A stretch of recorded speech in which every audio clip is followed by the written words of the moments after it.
سينا إسلاما تاريخ إسلاما سيرة إسلاما دبتو آية قرآن كبدي نقص عليك أحسن القصص يا محمد ودوغ غاري رسي وديسنا آية جوسن كبدي أكول ما إسلاما جانتي ورّي أمانتا إسلاما رتنا ما قدسو أمانتا نما برسيسو سينالي ور دبري ودولي ور دبري سينسا خايو ساني قوداتي قدتن خناف بلين كينيا سينا واي أوبسا خيست رفتي تأكان نما جايب سيفتو كتابنا الدادارا اسني دبر سيچورا أوبسا يچون akka ulamaan islaamaa jaanitti goftaa haalaa jaan karaa namni hunditti nagee bahu karaa namni hunditti milkaa'u waan namni diina isaatii fi duniyaa isaa hunda keessattuutti haajamu waan jiruun nama tokkolleetu isaan malatti hin qaceelle maaliif jennaan jiruun nama muslimaa wahuma lamarra gad dhaabbatti yoo obsaa yoo shukriidha jechuun nabiin alayhi salaatu wassalaam hadiisa sayyid dubbateeti kaje waa ajaban li amril مسلم إن أمره كله له خير وليس ذلك إلا للمؤمن إن أصابته سراء شكر فكان خيرا له وإن أصابته ضراء صبر فكان خيرا له ويت مؤمناتنا أنما نجايبا أمرين سا هندنو غارما أمرين هندي غاري تون مؤمن أفملين مخانف تو akkamitti yennaan yoo gammachuun isa tuytees rabbi galatoonfatee sawaaba argata yoo rakkoon takka isa tuytees irratti obsee galata argata jechuudha tanaaf jiruun nama rabbitti amanee waa lamaan kanaan gad dhaabbatti jechuudha nama tokko Imraan ibn Hattaan jaanii gabaabaa fokkotaadha guyyaa tokko warri isaa kiyetteen jaan anaa fi atis warra jannataati jetteeni odeessimee akkamin nuti warra jannataa ta'uu beeytee jennaan ati ana bareedduu tan argatte rabbii keetiif shakkarte anis si fokkotaa kana mudadheetiin sabbare namni sabbaree fi kashakkarees warra jannataati lulachuu warra jannataati jetteen jechuudha obsi aadaa ambiyootaati aadaa warra rabbi sodaatuuti waan ilmi namaa duniyaa tana keessa jiraachuudhaaf akkaan itti haajamu waan ammas isiidhaan jeynaa fi luuyni itti gargar baafamu namni murannoo qabuu fi namni murannoo hin qabnelleen itti iddaan baafamu jechuudha amantaa keessatti sakkinni itti ilaalamu Umar ibn al-Khattab akkije as-sabru min al-iimaani bimanzilati ar-ra'si min al-jasad obsi amantaa keessa sadarkaan inni qabu sadarkaa mataan qaama namaatii wajjiin qabu obsi amantaa wajjiin qabaa jechuudha rabbiin ammas quraana keessatti obsa akkaataa hedduu dubbata marraa takka warra obsa qabu gammachiisi wabashshiri saabiriin jee dubbata marraa takka immoo warra obsa qabuun jaaladha jechuu dubbata akka kitaabni seenaadhaa barreessetti namni rabbiin quraana keessatti isiniin jaaladha jee dubbate nama 8 jaan 8 irraa kaduraa warra obsa qabu kalamadaa warra gaarii dalagu kasadaffaa warra rabbi irratti hirkatu kaafraffaa warra rabbi sodaatu kashanaffaa warra haqa dalagu kajahaffaa warra gama rabbii toobaa deebi'u katorbaffaa warra najisa hundarraa qulqullaa'u kasaddeetayfaadha warra karaa rabbii keessa qabsaa'u jechuudha kana hundaa'u aayata quraanaa dubbate wallahu yuhibbu as-saabiriin wallahu yuhibbu al-muhsiniin inna allaha yuhibbu al-mutawakkiliin wa inna allaha yuhibbu al-muttaqiin inna allaha yuhibbu al-muqsitiin inna allaha yuhibbu at-tawwaabiin wa yuhibbu al-mutatahhiriin inna allaha yuhibbu alladhina yuqatiluna fi sabilihi saffa ka'annahum bunyanun marsus akkanatti aayata hedduu keessatti rabbiin akka gosa 8 kana jaalatu ibsee nama tokko jaalatan kasiin jaaladha jetteetti himte irra jaalatan ammas akka ulamaan islaamaa jaanitti namni rabbi biratti galataan argatu hundinuu hisaabaani galata galfaman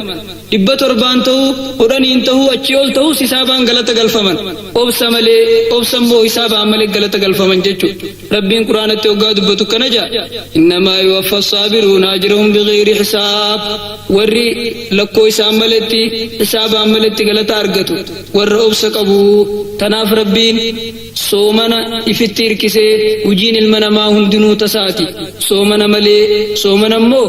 khiyya anaa galata galchaa jee tanaaf hadiisa keessatti nabiin dubbate jechuudha. Yaa obboleeyyan keenya obsi hangana takka amantaa keessatti darajaa qabaa jechuudha. Obsi bakka sadi qoodama. Qaalii rabbii irratti obsuu, macsiyaa irraa obsuu, mokkora rabbiin nama mokkore irratti obsuudha. Rabbiin gabrootan kana waa sadii mokkore. Waajiba dhiisuun taane, haraam dalaguun taane, mokkora irratti obsuun dirqamaa. Waa sadeen kanaan rabbiin gabrootan mokkore. Sadeen kana keessaa qaalii rabbii godhuun, waan rabbiin itti nama ajaje irratti obsuun irra jaalatamaa obsaati. Obsa keessaa harra jabaadhaati. Khatti aanummas badiirraa obsuudha. Khatti aanummas akkasumatti mokkora rabbiin nama mokkore irratti obsuudha. Balleeysaan abbaan keenya Aadam nagaa raamanni isarratti haa jiraatu balleeyse. Inni waan rabbiin irraa dhoorge dalage. Irraa maayyii waan inni ta'e rabbiin isa maraxateeti toobaa isaa irraa qeebalee isa qaceelche. Balleeysaan ammoo Ibliis la'ananni rabbii isarratti haa jiraatu balleeyse. Ajaja rabbiin itti ajaje dalaguu dide. Maayyiin isaa hongoodha ta'e. Mokkora rabbiin nama mokkora irratti obsuun ammoo suni obsa ixtiraarii jaaniini obsa dirqamaa. Maal goona gaasilaa'uu wanni goonu hin jirtu jee namni obsuus obsuu baatus isaaf walqixaa. Laakiin ammoo gosti sadeenuu obsi sadeenuu wal qabataadha. Nama qaalii rabbii irratti obsuutu waan rabbiin irraa dhoorkirraa is obsuu danda'a. Nama maasii qaalii rabbii irratti obsuutu mokkora rabbiin isa mokkora irrattis obsuu danda'a. Obsi ka waajibaa jira, ka sunnaadhaa jira, ka jibbaadhaa jira. Ahkaamni islaamaa shanan sun guututti isarra deema jechuudha. Waa hunda keessatti obsuun dirqamaa miti jechuudha. Wanni irratti obsines ni jira, ka obsi jibbaadhaatis ni jira. Ka isa keessatti gabrichi xiqqaatee akkasuma ammas waajibni isaa duraa badee diin isaallee keessatti hadiyyoomu sun obsaa miti jechuudha. Kanaafuu gaafa duraa qaalii rabbii irratti obsuudhaa jenne. Qaalii rabbii irratti obsuu yoggaa jenne amantuma guutuu irratti obsuu jechuudha. Amaanaa rabbiin nuuf fide tadachii fi samiin gaarrifaan sodaatanii ilmi namaa booddee isaa wallaaluudhaaf jecha firra baate tana guutumattuu irra sabbaruudha. Yoggaa irra sabbaran galanni jannata jechuudha. عن علي رضي الله عنه قال قال رسول الله صلى الله عليه وسلم إن في الجنة غرفا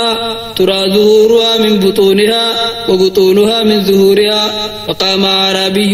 فقال لمن هي يا رسول الله؟ قال لمن أطاب الكلام وأطعم الطعام وأدام الصيام وصلى بالليل والناس نيام. رواه الترمذي. نبينا عليه الصلاة والسلام قياتك كجي جنة خيس فوق إليتك أجرا تجلا قبان سي ملتو تقبان ما سي جل سي ملتو فانا قربا والربادياتك لفاقه يا إرقما ربي فوق سنتينيوتي جيد نما جتش بريدا دبتي في نما نياتا نما نياتش سيفي نما صومنا الردوامي في نما هلكن صلاة وصونا من رفجروخي صلاة هلكنيسا صلاة في جيتو. Amaanaa rabbiin nuuf fide tana irratti obsuun galanni siidaa jannataa jechuudha. Akkasuma ammas amaanaa irra sabbaruu irraa ijaama. Da'awaa irratti sabbaruun, amantaan nama yaamuu irratti sabbaruun, Nabi Muhammadiin rabbiin akki jeeni. Wasbir kamaa sabara ulul azmi. Obsi yaa Muhammad akka warri murannaa qabu ambiyoota irraa kasi dura dabre sun obsetti obsii jeen. Nabi Nuuhifaa amata 1100 jechuu amata 50 da'awaa irratti sabbare. Nabi Ibraahim faa ibiddatti darbamee da'awaadhaaf jecha ilma isaa qalutti isa ajajamee akkasuma ammas warra isaa biyya namni hin jirre biyya midhaan hin jirre bosona keessatti dhiisutti ajajamee kana hundarrattuu sabbare akkasitti obsii jeen. Ammas Nabi Muusaa irraa waggaa dubbatu Nabiin hadiisa keessatti kije rahima Allahu Muusaaf rabbi rahmataa godhu qad uuziya bi aksara min haazaa fasabar hangaanan cinqame kanarra hedduu cinqamee cinqii isaa san irratti hoobsee je. Sahaabota rasuulaa keessaayis obsa ajaa'ibaa warri galmeeyse warra Yaasir faa amantaa tanarratti hedduu mokkoramanii kan nabiin isaaniin je sabran aala Yaasir fa inna maw'idakumul jannaa.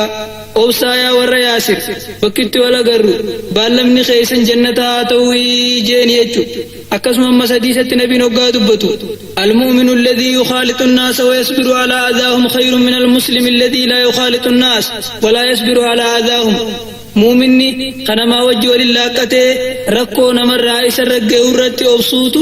kanamatti laaqqanne karakkoo san irratti obsinerra santurra caalaa jee dubbatee jechuudha. Guutumattuu sabriirraa sadarkaan duraa qaalii rabbii irratti amantaa rabbiin nu fide kanarratti obsu salaata irratti soomana irratti hajjii irratti zakaa irratti ibaadaa irratti amantuma guututti amantaa irra sabbaruudha sadarkaan tokko kanaa jechuudha. Ammas qaalii rabbii irratti obsuurraayi amaanaa nama biraallee eeguu irratti obsuun kitaaba tokko mawaaqif min hayaatil anbiyaa'i was-sahaabati wat-taabi'iin ajjannoo jiruu ambiyootaa fi sahaabotaatii fi taabiyyoota kitaaba juu keessatti nama tokko maqaa isaa Nuuh ilma Maryam jaaniin qaadii islaamaati nama qabeenya hedduu qabu intala takka takkaan bareeddu qabaa jan tadiinillee qabdummas gabricha tokko qaba biyya Hindii yoo biyya Turkii akkaan rabbi sodaatu maqaa isaa Mubaarak jaaniini gabricha isaa kana fuudheeti ooruu isaa geessee ooruu tana naa eegii jeen gabrichi hoggaa baatii lama ooruu keessa ture laaluudhaaf dhaqe hoggaa laaluu dhaqe mee deemii inaba tokko mi'aawaa naa fidii jeen inabatti fide hoggaa nyaatuutti dhangaggaawe kanaa miti mi'aawaa naa fidii jeen ammas gosuma biraa dhangaggaawaatti fide hoggaa inni hoggusati dhangaggaawaatti fide ati baatii lamaa ol ooruu tana keessa teesseeti inaba dhangaggaawaa fi mi'aawaa addaan hin jennaan gabrichi kun maal je ooruu tana eeginaan jette malee wahirraa nyaadhu naan jette akkamittiin si kaa'ine waan ati irraa nyaadhu naan hin jiin irraa nyaadhaa jeen hoggaasanii Nuuh ilma Maryam kun gurbaa kana ajaa'ibee rabbi amaanaa sirratti haatiisu jeen aqlii isaatis beekee nama diin qabu ta'uusaa beekee rakkoo mana isaa keessa jirtu takka mari'ateeni akkam jeeni intala takkaan qaba ta beekomsa hedduu qabdu tammaasillee diina qabdu ta haalallee kan qabdu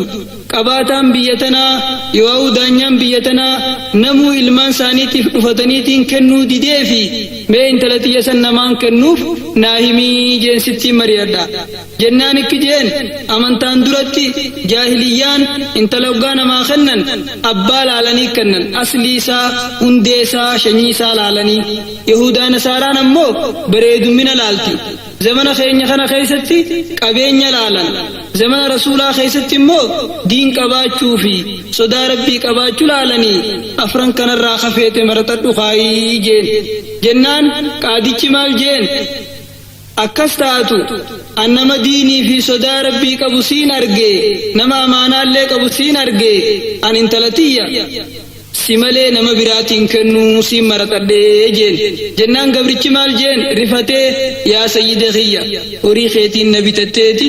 bilisa ta'e tan nama hunda didde san anaaf quudhi taayii jeen si malee an nama biraa khadiinii fi amaanaa qabu nagarre intalatiyya sumaafiin kennaa jeen fuudhee hoggaa mana geessuu haadha manaatti mari'atee haati manaatis alamru ileekeetteen dubbiin talateetii suma harkaa qabaa ammoo miciyyoon sii mari'adhaa jetteen miciyyoon hoggaatti mari'atan akkeette an ajaja keeysin lamaaniitiin godha eegaa ajaja rabbiiti qaalii keeysan didee wayiin isinitti haaqii taayii jetteen akkasitti Nuuh ilma Maryam intala saasan gabricha isaa Mubaarakka jaansaniif kennee duba waan nama ajaa'ibsiisu mana intala saniitii fi mana Mubaarakirraa eenyutu argame sheekha islaamaa Abdallaa ilma Mubaarakka jaaniinitu argame jechuudha ka duniyaan tun hanga qiyaamaan taatutti isa dubbachuu hin dhiifne ka yoggaa hadiisa dubbatan sanada keessatti isa dubbatan yoggaa sodaa rabbii dubbatan isa dubbatan yoggaa zuhdii dubbatan isa dubbatan maaliif gaa rabbiin quraanatti kana jaa wal baladu xayyibu yakhruju nabaatuhu biizni rabbii dachiin bareedduun mayra bareedaadha magarsitii jara afurkaa ajaa'ibaatu wali qabame jechuudha abbaa qaceelaa haadha qaceeltuu intala qaceeltuu soddaa qaceelaa li'anna man taraka shay'an lillaahi awwadahu Allahu khayran minhu namni hoggaa rabbiif jecha waan takka dhiise waan sun irra caalu rabbiin bakka buusaa fi amaanaa san keessa khiyaanaa dhiiseeti rabbiin intalaa fi qabeenya san hundaa'uu kasaa godhee isallee bilisoomsee jechuudha.